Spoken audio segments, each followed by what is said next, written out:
Of the WRRC fall seminar series. This week we have Dr. Pam Weiant from Mālama Maunalua. She'll be speaking about the work that they're doing. Without further ado, allow me to introduce our speaker. Dr. Pam Weiant is the Director of Science and Planning at Mālama Maunalua, a community-based organization dedicated to the stewardship and conservation of Maunalua Bay, Oahu. She received her bachelor's degree in geography at Vassar College, a master's degree in environmental science at Yale University, and a PhD in marine science at the University of California, Santa Barbara. Dr. Weiant has previously conducted research in marine conservation in Mexico and the Solomon Islands, and worked for the Nature Conservancy in Hawaii before joining Mālama Maunalua in 2014. In 2018, she was awarded the Vassar College Timeout Grant to develop pop-up labs for sustainability, a mobile science lab which has been operating at schools and youth organizations across Oahu.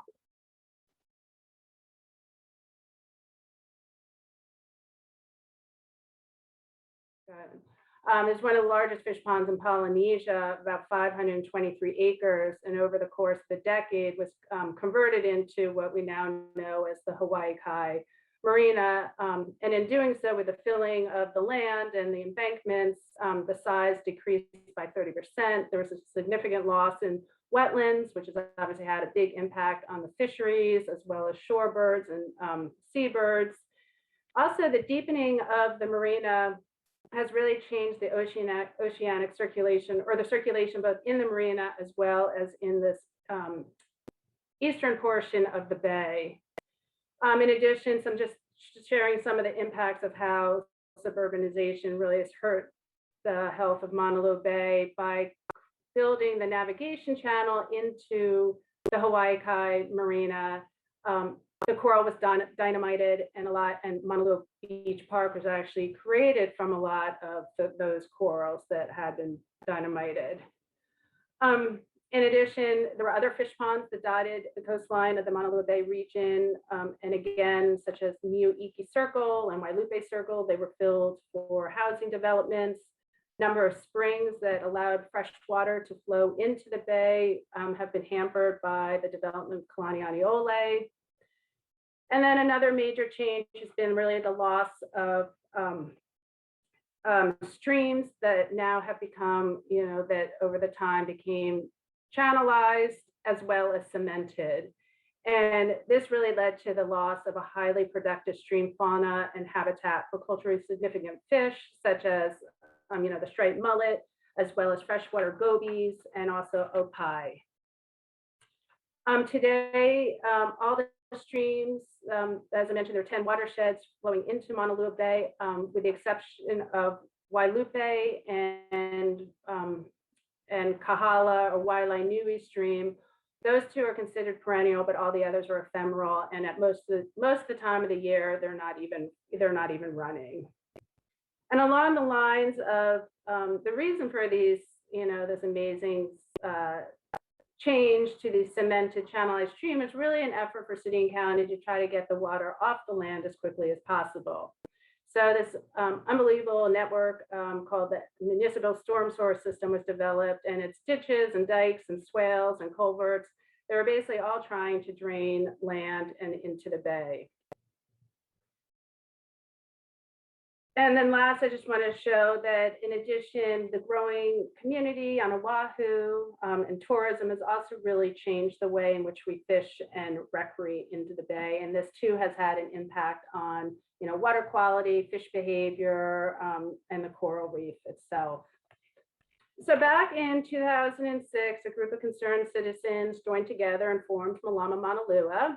And it was in 2009 that they pulled together a team of experts from NOAA and the Nature Conservancy, individuals from the community to create our conservation action plan.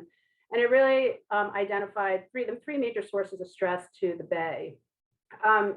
These remain to be our threats, and these remain to be our targets for when we do programmatic work. Only the way in which we are developing projects is definitely is progressing. And so I'm going to share with you a little bit about sort of what we have been doing and sort of where we want to go. And again, how we could use help. And again, looking a little bit, I'll be talking about all the threats, but in the end, kind of focusing more on the sediment and polluted runoff, because I think that's a little bit more up your all's alley in terms of interest. So we have the invasive alien algae. We were fortunate when the organization did get started that DAR had done surveying of this is Avambilia amadafa. It's mudweed. It's was a major invasive algae in Maunalua Bay at the time. You can see all the red spots or like the hot spots or where there's highest abundance of this mudweed. So based on this map, we decided to launch our restoration effort here at Paiko Beach, which we call our Paiko Restoration Area. And we've been able to expand here into the Kuli'o'o Beach Park vicinity. We learned early on that we could remove this invasive alien algae by hand. So we developed a program, it's called Huki. It remains one of our flagship projects. The Huki in Hawaiian means to pull. So each year we invite tens of thousands of community members down to the bay where we pull algae. We've pulled upwards of 4 million pounds. The algae, once removed, we share it with farms in the region where it's composted, and then they're able to use it as an soil amendment to help grow their crops. You may be wondering, is this effective? And here's just a picture that shows on the left before we've held it. This is from years ago. It doesn't look anything like this anymore thanks to our work, but this is back in like 2010 at the height of the mudweed infestation. So on the left is what the algae looked like in this area, and to the right, this was after it had been removed by community members. We also conduct studies and looking at abundance of invasive species as well as natives. And so on the left is a pie chart that shows basically invasives. This is blue, orange, and gray. And you can see it's about back in 2010 in the area that we surveyed, about 90% of the area was invasive. 5 years later, 5 or 6 years later, after conducting these Huki events, the abundance of the invasive decreased to about 60%. And these remaining colors or pieces of pie are native species that have come back. So for our second threat, it was the sediment polluted runoff. And at the time, City and Department of Health had declared Maunalua Bay an impaired water body. And so we wanted to try to implement projects where we can mobilize the community to help reduce the runoff into the bay.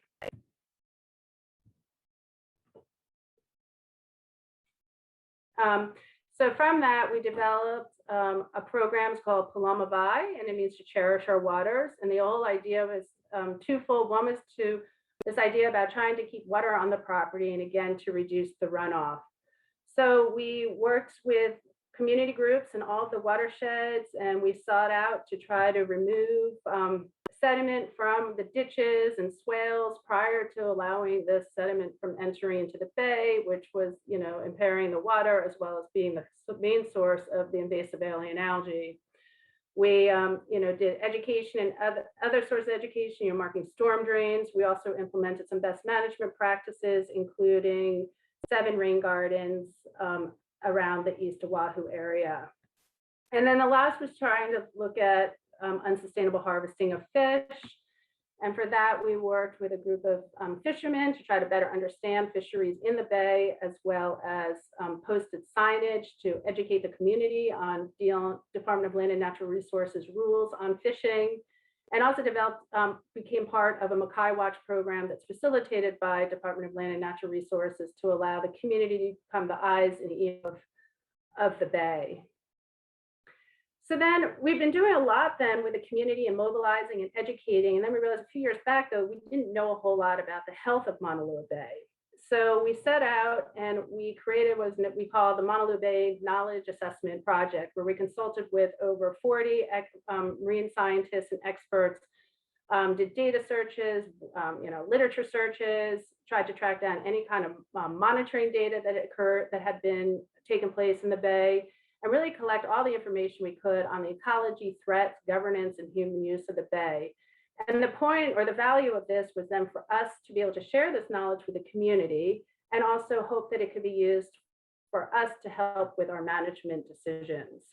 And so here's just like a plain look at this. Is basically all the data thrown together in a GIS map So for everything that we collected, we converted the data into a GIS data layer, which you see here. This was really helpful in us understanding what kind of data we had, where it's located, so also help understand where there's gaps in knowledge in terms of the health of the bay. The articles that we came across, we made available, and so they're in our resource library if you're interested, on our website if you're interested in looking at that. And then all of our GIS data layers we made available on ArcMap GIS. So any researcher who wanted to download them, they could readily, download them without having to search for them themselves. And so what did we learn? Well, we did learn that even though we had amazing knowledge from the community that discussed and shared with us that, the bay, yes, had been healthier decades ago, we were able to come across some historic documents that also painted that same picture of just a more abundant community of native algae, more extensive coral colonies. And just to bring it kind of home, there's this site here, for example, that in 1922, a researcher by the name of Pollock monitored coral and estimated coral cover of up to 50%. In 2009, Walensky's paper went back to the same location and reported really that there's no coral there, or it's less than 50% at most on the reef slope. So much of this data was helping to show how the reef and the marine system has declined over the past decades. Likewise with fish, we were able, from the Nature Conservancy, we had no data from NOAA, Department of Land and Natural Resources. Dr. Alan Freelander and others have done fish monitoring in the bay. I'm just showing two examples here, but you can see from the Nature Conservancy, is comparing fish biomass of Maunalua Bay to other sites around main Hawaiian Islands. NOAA's Coral Reef Ecosystem Program is comparing Maunalua Bay, or Maunalua Bay is here compared to other sites around main Hawaiian Islands and the Northwest Hawaiian Islands, and fish biomass or abundance of fish is low in Maunalua Bay. Coral is very similar pictures, turning back to those same sources. Basically, coral cover is estimated to only 5 to 7%. This map is actually by NOAA. It's a predictive modeling mapping, and there's only one site in the entire bay that they say may have coral cover of greater than 10%. And so you may be wondering, is this low? And yes, it is low. According to Hawaii Institute of Marine Biology's CRAMP program, they estimate the coral cover, average coral cover around main Hawaiian Islands is about 23%. And of course, it does depend upon your geography, whether you're in heavy reef exposed area, like on the North Shore, where it should be less at 10%. But in these more protected bays, such as Maunalua Bay, you would anticipate a significant higher abundance of coral, even upwards to 70%. And the story is the same then with water quality. As I mentioned before, we already knew there was an impaired water body. This is just the 2006 Department of Health assessment report, and every 2 years, they basically almost every 2 years, another report comes out, and Maunalua Bay is always listed on it. What is interesting, though, is that there are a number of other sampling locations among the bay that, due to unfortunately lack of capacity or finances on DOH, some sites aren't even monitored. So we don't even know necessarily about water quality health at many of the stream mouths or many locations around the bay.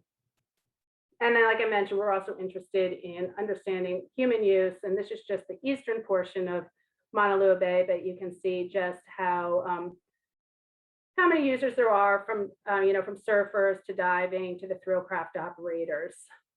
And again, when we are starting to think about a lot of our management and what kind of programmatic work we can do in the bay, we of course also need to consider the human uses. So from this, we were really excited because now we were able to start developing sort of indicators of bay health, which means that when we do implement any projects in the bay, perhaps now we have metrics from which we can compare against, and to see whether or not some of our programmatic work is having the intended effect that we want. We also then ended up having an expert meeting really to review this information for accuracy, but also maybe more importantly, it was really to help fill some of the data gaps and come and think about what would be some potential projects. So just some examples from that outcome, we were able to then work with DAR, where they offered us native collector urchins that we outplanted in the North Shore Reef Flat to use as biocontrol. So again, I mentioned we do a lot of manual removal of invasive alien algae, but now is thinking, well, could we use urchins to actually help minimize the regrowth of invasive alien algae? Algae experts at the science meeting recommended that, rather than after we clear areas through our Huki program, rather than just wait for the native algae or native seagrass to grow back, what about if we try to help jumpstart that growth by transplanting seagrass or algae from other locations? So we launched a seagrass and native algae transplanting project. And just another example, we were able to partner with PAC IOS, and we were able to get a sensor, a water quality sensor that we placed off of the Kahala Beach Park to complement a sensor that they already had in place at the mouth of the Hawaii Kai Marina. It helps that we could then get a better understanding of ocean parameters across the bay. So we'd have something on the east side and the west side. So that was really successful. So we thought, well, what about land? Why don't we try doing the same thing? So we did that. We saw it went out. We tried to collect as much information we could about research that's going on land and databases, data sets. A lot of our information actually did end up coming from the statewide GIS portal. They have amazing resources, particularly on more static data, such as like infrastructure. So here we have now, here's a distribution of storm drains in the Maunalua Bay region, and there are over 4,000 storm drains that are operated, either by city and county in the streets or Department of Transportation along Kalanianiole. We have information about impervious cover. And just to back up, the reason why this is important for us is that we're interested now in looking at variations among the watersheds and how each of the watersheds may be affecting the health of Maunalua Bay. So rather than talking about the bay or this region as a whole, we're really interested in trying to nuance out the various watersheds. So now we could see, Kuli'o'o watershed has X number of storm drains or inlets versus Wailupe Bay. Like, what does that mean? Does that help us in any of our decision making? So we have impervious cover. Here we have like the locations for on-site disposal systems. And this actually led into a nice conversation that we had with Dr. Craig Nielsen and Dr. Henrietta DeLay's lab at SOWEST, really in thinking actually about the subsurface groundwater. So we normally at the Mālama Maunalua, we tend to work towards and we continue on land-based runoff. But this was like sort of acknowledging that there is influence on the bay, both in terms of water quality, invasive native algae distribution, and nutrient loads that are coming from the subsurface groundwater as diffuse seepages, particularly around Black Point, which is on the western side of our study area, and then at Wailupe, and also off of Niu. And in relationship to the on-site disposal system, is also looking at the relationship between the subsurface groundwater and the on-site disposal systems. And so Dr. Richardson, has information about how loads, particularly of caffeine and some pharmaceuticals and other parameters do exceed levels in proximity to an on-site disposal system. So along those lines, we also, collected information about natural resources and, just for much of which you probably already know, but one of the last remaining subpopulations for the Elapayo exists in our Maunalua Bay region. There's also a lot of native and endangered and threatened plants that exist here. We also collect information on rainfall. Thank you, Tom. And thank you for the Rainfall Atlas of Hawaii. So from this, we can better understand variations in rainfall across in our Maunalua Bay region. and just the variation between what's happening on the ridgeline of the Ko'olau Mountains versus, the coastal environment. And then, and again, this is just a sample of some of the data sets, and then opportunities. And a lot of this is, for this, for example, it's looking at, okay, well, who are the large landowners in the Bay, in the region? And it basically comes down to about 5, including Kamehameha Schools, which is in red. They own much of the forested land, as well as the shopping centers. State Department of Land and Natural Resources, which is in green. This is actually a little bit old map because Lower Pia is now owned by Protect and Preserve Hawaii, and the upper portion is with Department of Land and Natural Resources. But this too can just help our thinking in terms of when we're doing programmatic work, maybe where is it that we actually can work. So similar to the marine idea, we then did go out and talk with experts who are looking at land-based runoff and also land to help us figure out, are there any gaps in this data and how can we fill them? So one idea was, and this comes from actually folks that are really interested in modeling, this idea that even though there was the rainfall data available on the atlas, it was minimal, and that it would be much more productive, particularly if we are interested in trying to come up with these sort of intra-regional decisions, if we had a suite of rain gauges spread across the whole region. So these are the green stars are actually where we ended up deploying 10 new rain gauges, and that was definitely with the help with Dr. Brian Glazer, who was able to take our hobo rain gauges that we had and outfit them with telemetry. And then also Tom Jambaluka, who really helped with the expertise in terms of placement and really thinking about strategically where they should go. So you can see we have a series across the ridgeline, a number at that urban forested interface, and then just a couple that are more in the urban swath. And all this data is available online through the atlas.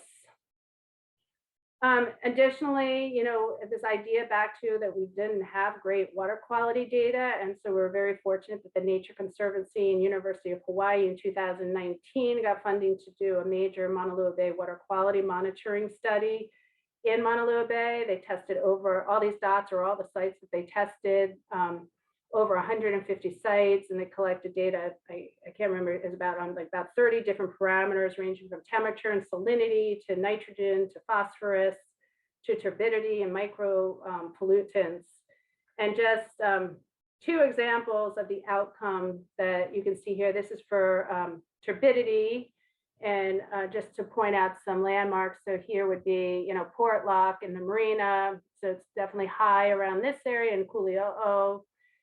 Suggesting high turbidity levels around Niu and into Wailupe. This is of glyphosate, so pesticides, with the red indicating higher loads of this pollutant. And again, definitely higher around Kuli'o'o, Niu, and Wailupe. And then we also partnered with some students at UH who were able to conduct this NSPEC modeling for us, which shows sort of the contribution of sediment and water loads from streams or from the watersheds into the bay. And the higher watersheds include Wailainui and Wailupe, followed by Niu and Kuli'o'o. So now that we have this data kind of on the land and on the ocean, we're wondering, how can we pull this information together to start making more of a concerted effort to figure out which projects should we really be focusing on land to help reduce runoff and in the most meaningful way? And is it possible for us to build this network of projects, sort of a network of projects, mauka-to-makai? So we know that it's hard, and there's no real direct correlation. If you have X number of storm drains and it's flowing into the water and you happen to have a lot of invasive alien algae here, if you stop doing something on land, it's miraculously going to, fix the problem in the ocean. and issues of circulation, but we also recognize that we have to start making some sort of progress in honing in and developing specific programs with the help that there will be lessons learned that can be shared across our watersheds as well as other places in the main Hawaiian Islands.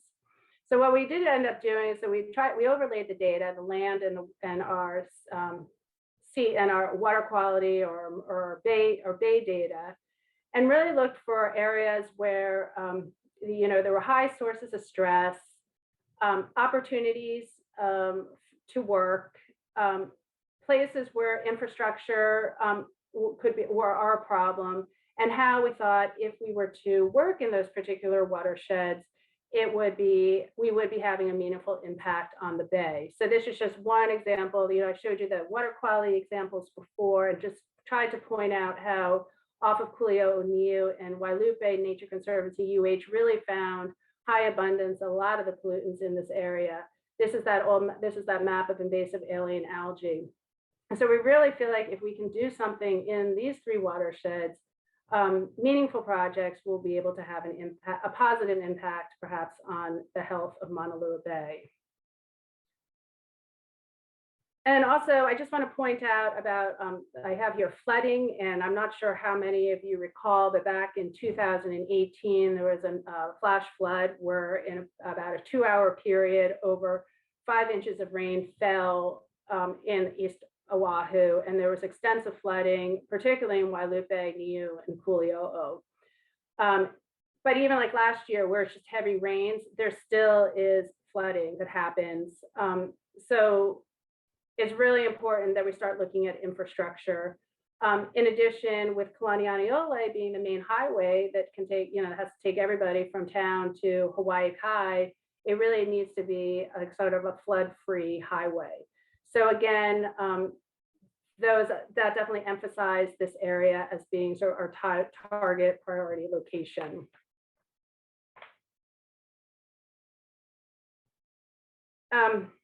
So I should back up. So now we have, what's our $1 million question? So it's really now, what should we do with each of these locations? And I should say that we're lucky in that, we do have 15 years experience working in the region. And so we've, over the time, and we're like intimately know this land, like what kind of projects there are that we can do. We also have had a number of reports written for us. We have a Department of Health approved Wailupe watershed plan. We've, contracted with Tetra Tech to do some paper projects for us. And we also have a cohort of partners who have land-based experience, who have been, helping us along the way of more recent, really think about, what are some of the options on land, including the DAR, Roth Ecological Design, the Nature Conservancy, UHC grants, city and county, Ko'olau Mountain Watershed Partnership.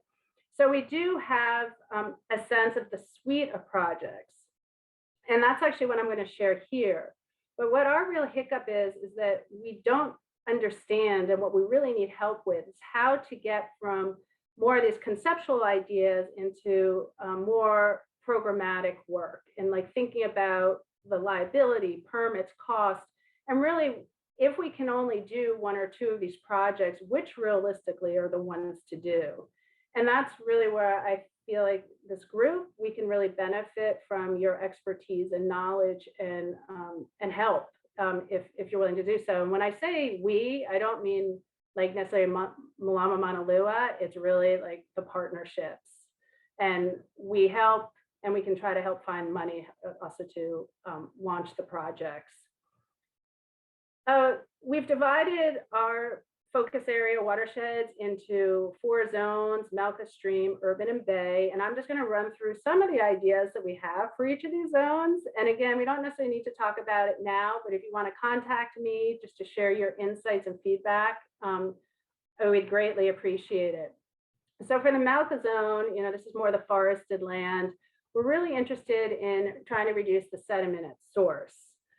So I believe we all are familiar with this problem, non-native plants, they're dominating the forested regions, and they're known to be less effective than native ecosystem at controlling erosion rates and groundwater discharge. So really is our best bet to do reforestation. Protect and Preserve Hawaii is doing an amazing job in the PO watershed. Is this something that we should be continuing at scale, either in the Niu watershed or at any of those 3 watersheds? Ungulates, the place, this area is known to have a very strong ungulate population. We also know that ungulates have an adverse impact on the ground cover and soil physical conditions. There is an ungulate enclosure up in the back of Wailupe watershed for Elapayo. Is this something that we should be thinking about, building upon, expanding? And again, we've been talking about it with KMWP, but perhaps, but again, there's a lot of logistics where it would be the best place to do it, how big, et cetera. A number of reports have been written for us, have talked about these mass wasting areas. This picture down in the bottom right is what it looks like from the aerial view. This is a ridge line up above a Wailupe Valley. Here on the left is a close-up. They also, for these potential sources of wasting area, these road and jeep trails that are along the crest. We don't really know if they're a major source of sediment into the stream, and we don't know whether or not this is worth investigating with, measuring sediment loss or even trying to measure the flow of the sediment down into the ravine and then into the stream mouth. But again, it's just something that repeatedly has come up in reports that experts have shared with us. And then the last sort of focus we have, and again, this is looking at Wailupe, but all of these ideas are really similar across our 3 watersheds, whether it's Wailupe, Niu, or Kuli'o'o. So you see the fingers of urban development. They kind of go 1 to 3 miles up from the shoreline, from the coast. And then this is hillside. And so there are steep slopes coming down from the hillsides, and normally just above the urban footprint, there's ditches that's meant to collect the rainfall, sediment, and debris that's coming down from these steep slopes. So is that sort of the best option for us to try to help reduce sediment loads into the bay by restoration work? This picture is not from Hawaii, so my apologies, but doing some sort of coral logs, restoration work to help mitigate against the sediment flowing into the ditches. Now we have our urban zone. So as I showed a picture before of impervious cover, all 3 of these watersheds have high impervious cover in the urban zone, up to like 80%. The idea here is can we try to capture runoff? So again, the sediment and water at its source.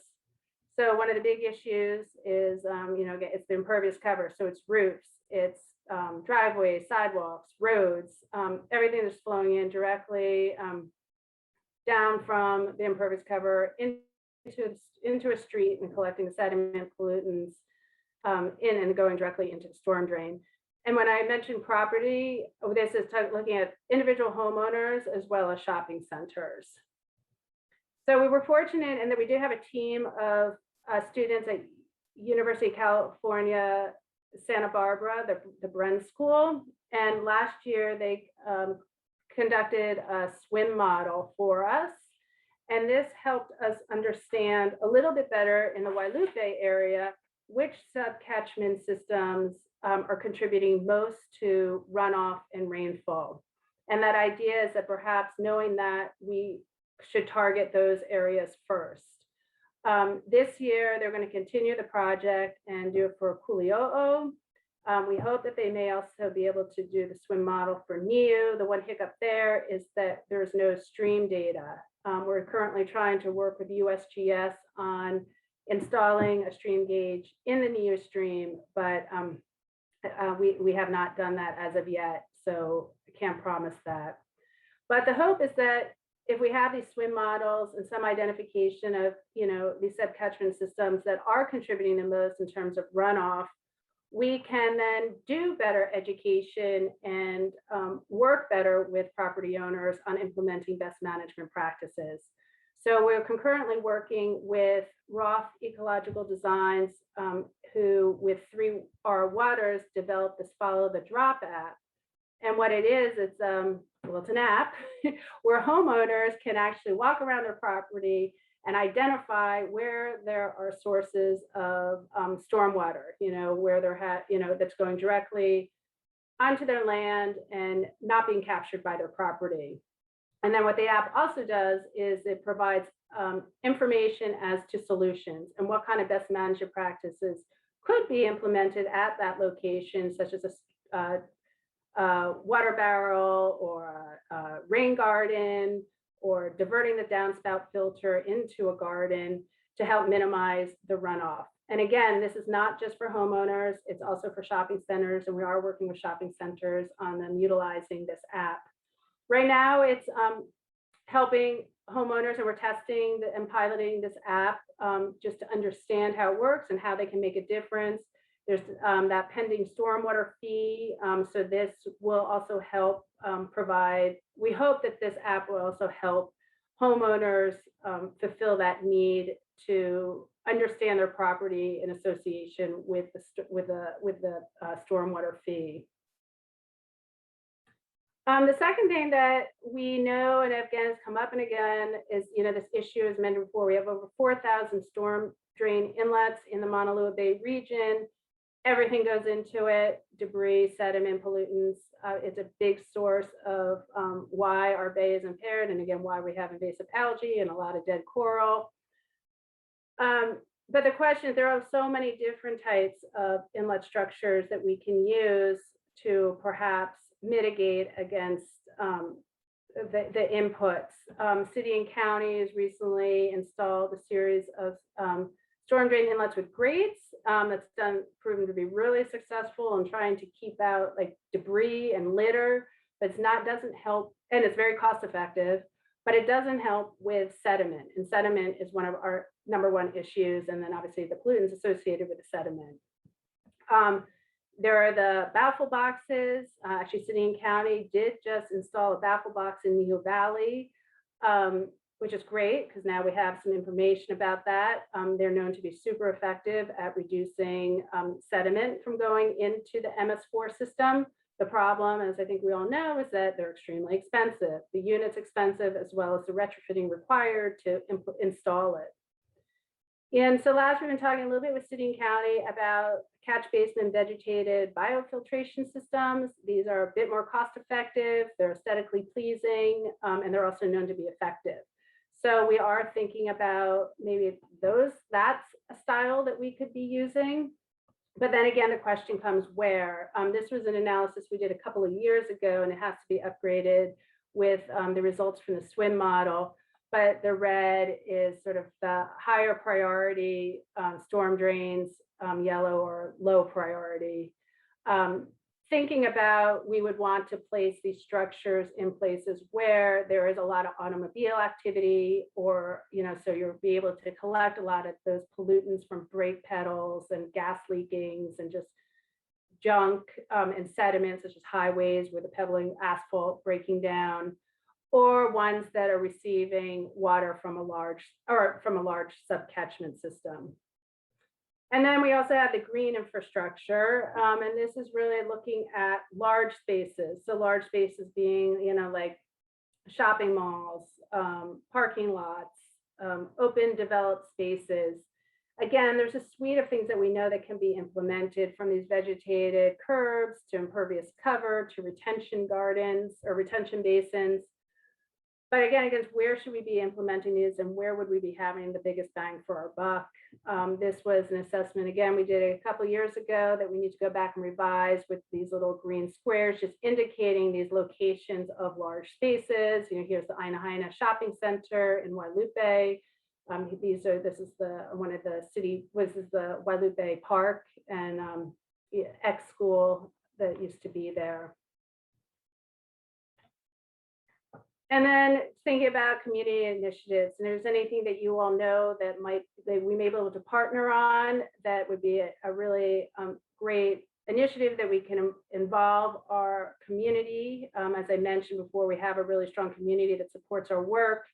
we're really good about mobilizing them. So a couple of years ago, we did receive a grant from Ka'ulunani, and we were able to give away a few hundred plants to over like almost 200 homeowners. So are there other initiatives like that, and maybe target a specific location of significance to help reduce runoff into Maunalua Bay? So now in the stream zone, and then I'm almost done. The stream zone, again, this is trying to reduce sediment and water loads at source. I'm not sure how many of you know, but at the top of almost every stream, at least all the streams here in Niu Valley, there's something called the debris basin. It's up here at the top. It receives the water from the forested uplands Mauka area.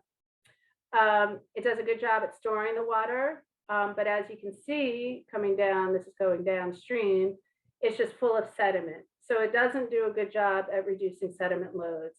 So we're trying to figure out, is there something we should be doing in these debris basins to help mitigate against the sediment loads? This is all non-native vegetation. It's cleared every couple of years from city and county. Should we try to plant native vegetation there after it's been cleared? Would that make a difference? We don't know. So just thinking about the cemented stream. So here we are going downstream. This has come from this, the debris basin. Again, it's just water flowing, highly laden with sediment. It's not only just coming from the debris basin, but all the urban water. There are different channels and ditches, right, and chutes that are coming off. They're also bringing in urban non-point pollution into the stream. So are there any kind of temporary structures that we could be putting in place to help capture that sediment, again, before it enters the mouth of the bay? We've heard that there's some work like on the mainland, there's like gabion boxes, there's a certain thing, coral logs, anything that we should be using that can help capture that sediment. Yet at the same time, we have to be very aware of, not causing more flooding and other kind of issues of liability. So we can't put in necessarily anything permanent. Wailupe stream, as I mentioned before, it's the only stream that's still semi-natural, particularly in the lower reach. So should we be there doing some sort of large scale native riparian restoration project? This picture is on the right, it's not of Wailupe. And then last, again, it's this idea about wanting to prevent the sediment from even getting into the stream ahead of time or getting into the debris basin. So are there other green infrastructure mechanisms that we should use? So for example, if you do happen to walk streams during a heavy rainstorm, I live in Niu, so I walk the Niu stream a lot. You can just see areas where sediment and dirt and rainfall is just going directly down into the stream. So is there something that we should be doing there to mitigate that from being able to happen, whether it is just reforestation or is it matting or something? So we've been spending some time walking the streams and trying to map out streams and potential sites for green infrastructure implementation. So that's land, and now for the bay. We're going to continue our work. We're going to continue to do our hooky work to remove the invasive alien algae. Our scientific monitoring that we do. Continue to explore, different projects, innovative projects to help reduce either sediment or pollutants or algae in the bay. So for the urchins here, for algae, we're soon going to be installing some oyster cages with the hope of purifying the water. But as you see, a lot of this work is really still reactive. It's taking water that's already impaired in the bay and trying to clean it, versus what we're really trying to do is what can we be doing on land to have cleaner waters, less sediment laden water come into the bay. And this is particularly important because we're working on this cutting edge project, coral reef restoration project called Restore with Resilience. And it's a partnership with Hawaii Institute of Marine Biology, Kuleana Coral Restoration, DAR, NOAA,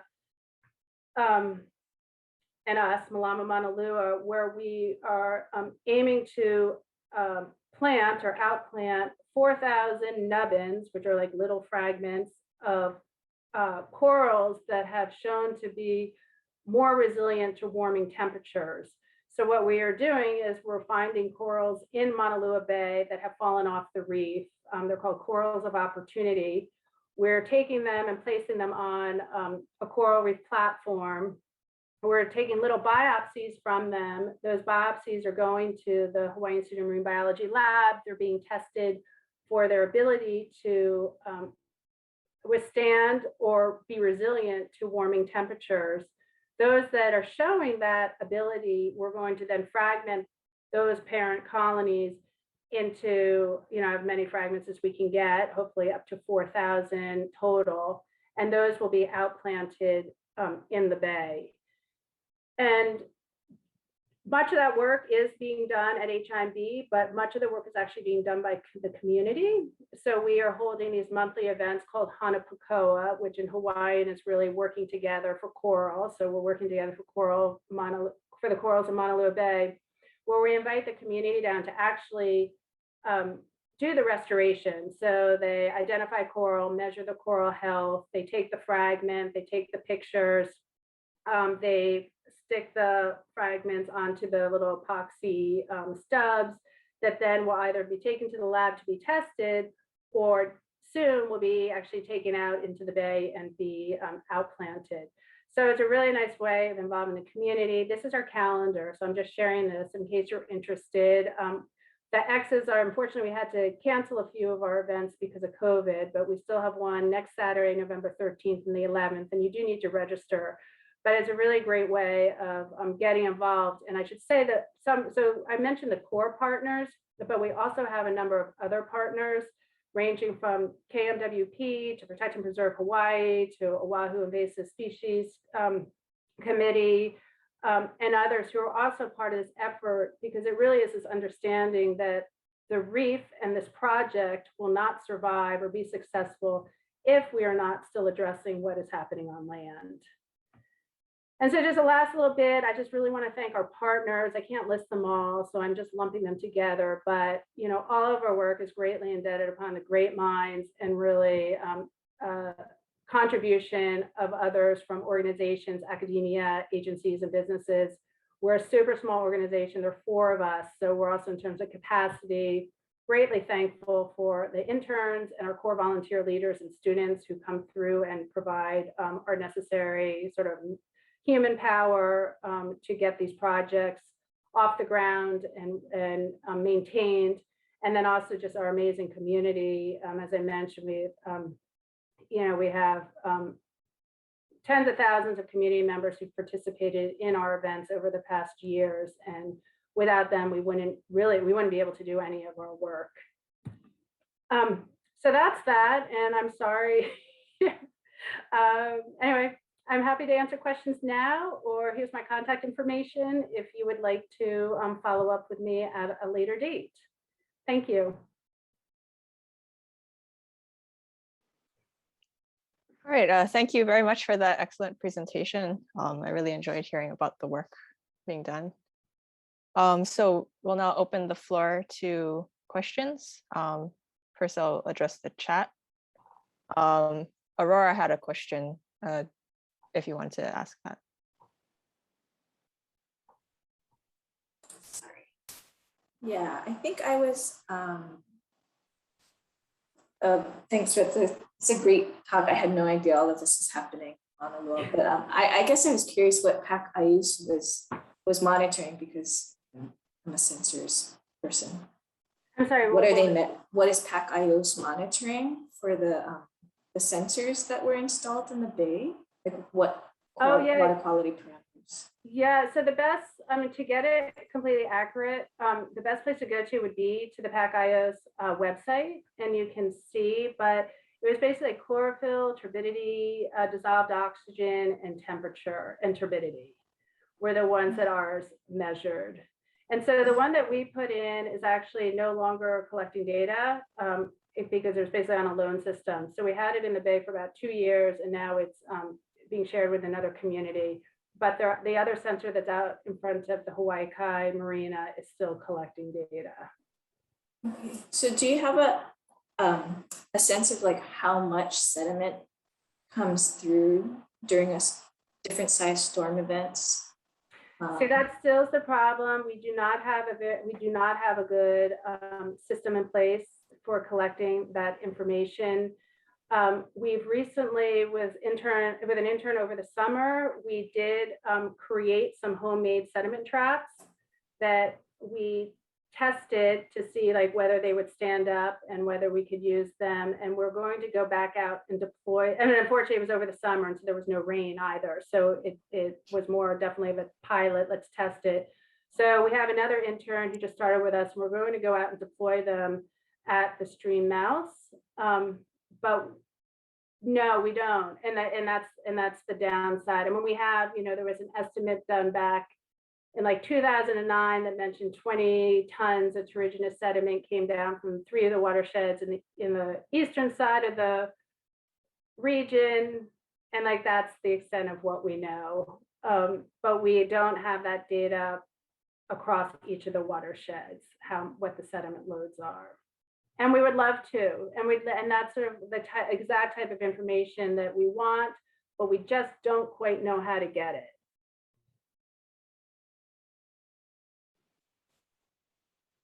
That was all for the chat. Did anyone else have questions that they just wanted to turn the mic on and ask?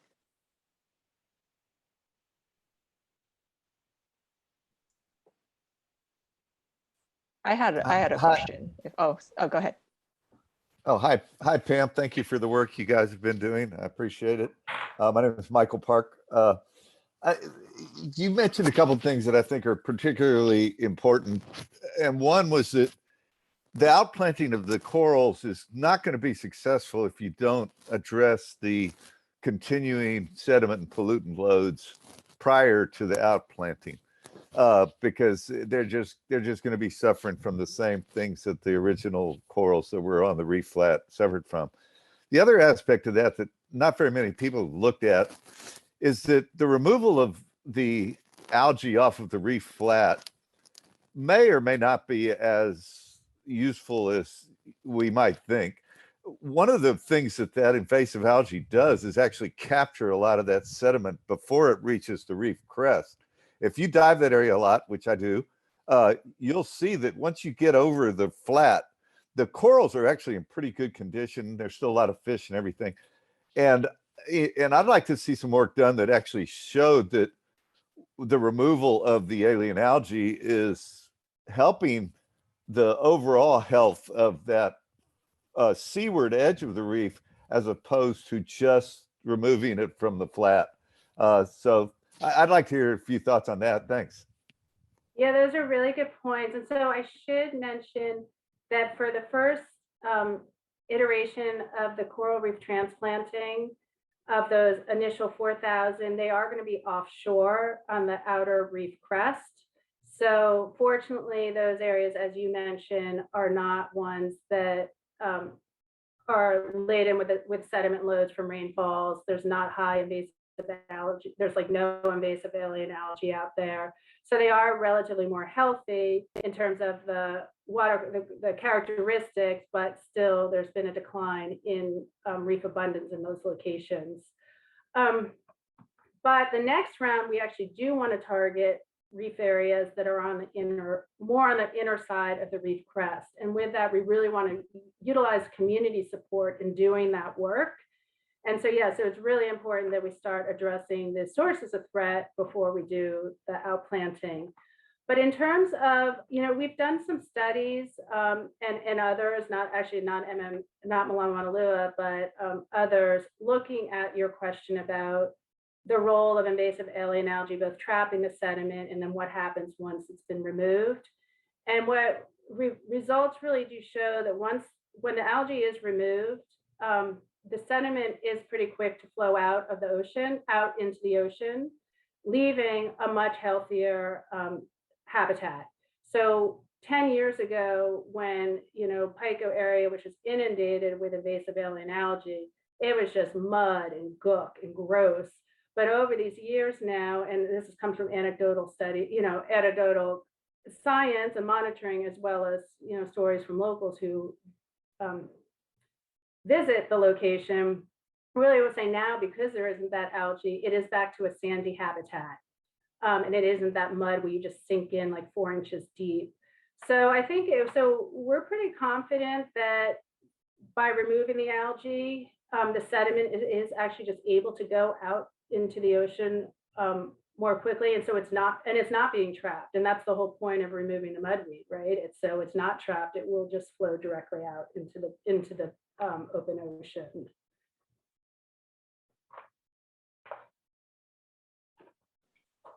But we can talk more about it, or if you also have other ideas.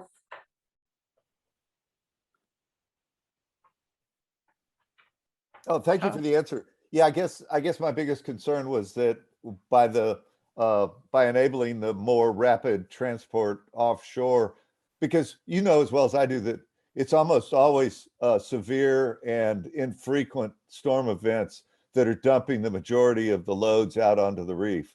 And I was just asking, because I had never seen any research done, if we are actually by facilitating that movement to the offshore, which is still in a relatively decent condition.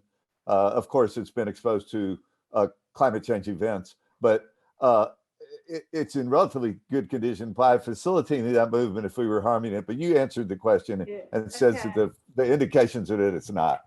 So thank you. Thank you.